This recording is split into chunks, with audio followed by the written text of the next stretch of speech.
Hi అండి అందరికీ. ఈరోజు నా వెయిట్ అయితే చూసారా 91.65 ఉంది. నిన్న నా వెయిట్ 91.95 ఉంది. కొంచెం అయితే తగ్గానండి.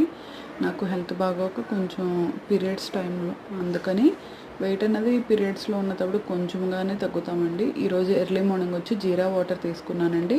తర్వాత బ్రేక్ఫాస్ట్గా వచ్చి ఓట్స్ బనానా స్మూతీ అన్నది చేసుకున్నానండి.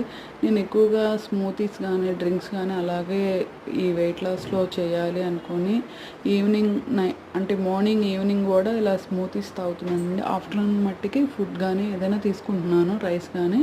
నేను నిన్న వచ్చేటప్పటికి 2 చపాతీ అండ్ నాటుకోడి కర్రీ తీసుకున్నాను. తర్వాత చియా వాటర్ అన్నది తాగుతున్నా. 3 లీటర్స్ వాటర్ అన్నది కన్ఫామ్గా తాగాలండి. అందులో ఒక హాఫ్ లీటర్ వరకు ఇలా చియా వాటర్ తాగుతున్నాను. నైట్ వచ్చేటప్పటికి ఓట్స్ స్ట్రాబెర్రీ స్మూతీ అన్నది చేసుకొని తాగేసానండి. అండ్ నైట్ ఏమో ఇంకా హాట్ వాటర్తో నా డే అనేది కంప్లీట్